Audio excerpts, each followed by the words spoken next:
என்னெல்லாம் சுவாரஸ்யமான விஷயங்கள் நடக்க போகுதுன்னு பார்க்கலாம் வாங்க. ராஜேஸ்வரி ரஞ்சிதா ரெண்டு பேரும் பாத்தீங்கன்னா, என்ன ராஜுமா இப்படி எல்லாம் நடந்துருச்சு, இந்த அரவிந்தை வச்சு ஒரு பெரிய கேம் பிளே பண்ணலாம்னு சொல்லிட்டு நினைச்சோம். கடைசியா மாமா இப்படி சொல்லிட்டு போயிட்டாரு அப்படின்னு சொல்லிட்டு ரஞ்சிதா ஒரு பக்கம் சொல்றாங்க. உடனே ராஜேஸ்வரி பாத்தீங்கன்னா, ரஞ்சு நீ எதுக்கும் கவலைப்படாத, இந்த விஷயத்துல மல்லி தப்பிச்சுட்டா. அது மட்டும் இல்ல, எனக்கு ஒரே சந்தேகமா இருக்கு, விஜய் நம்ம முன்னாடி அந்த மல்லியை கண்டபடி திட்டிறான். அதுக்கப்புறம் என்னன்னா அவளுக்கு சப்போர்ட்டிவா பேசுறான். என்ன நடக்குதுன்னே தெரியல ரஞ்சிதா. போதாத குறைக்கு இந்த வெண்பாவை எப்படியாவது மல்லிகிட்ட இருந்து பிரிக்கணும்னு சொல்லிட்டு நம்ம முடிவு பண்ணியிருக்கோம்.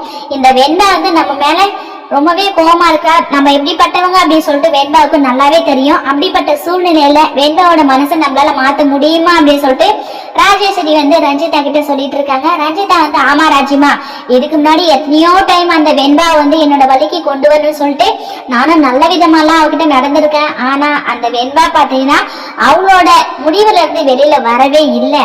அது மட்டும் இல்லாம இப்ப மல்லி வேற வீட்டுக்கு வந்துட்டா, கண்டிப்பா அவ முடிவை மாத்திக்கவே மாட்டா, நம்மள நம்பவே மாட்டா அப்படின்னு சொல்லிட்டு ரஞ்சிதா பாத்தீங்கன்னா ராஜேஸ்வரி கிட்ட சொல்லிட்டு இருக்காங்க. ராஜேஸ்வரி ஆமா ரஞ்சு, நீ சொல்றது கரெக்ட் தான்.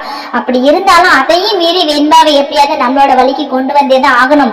வெண்பா நம்ம பக்கம் வந்தா மட்டும்தான் இந்த மல்லியே விஜய் கிட்ட இருந்து பிரிக்க முடியும். பிரிக்கிறது மட்டும் இல்லாம இந்த வீட்டை விட்டையும் துரத்த முடியும் அப்படின்னு சொல்லிட்டு ராஜேஸ்வரி பாத்தீங்கன்னா ரொம்பவே தெளிவா ரஞ்சிதா கிட்ட சொல்லிட்டாங்க. சோ இதுக்கப்புறம் என்னங்க, அடுத்து என்ன பிளான் போடலாம், எதுல மல்லியை மாட்டிவில்ல அப்படின்னு சொல்லிட்டு அவங்க ரெண்டு பேரும் ஒரு பக்கம் யோசிச்சுட்டு இருக்காங்க. சோ இன்னொரு பக்கம் விஜய் பாத்தீங்கன்னா நம்ம மல்லியை பத்தி இப்பதாங்க கொஞ்சம் கொஞ்சமா யோசிக்கிறாரு.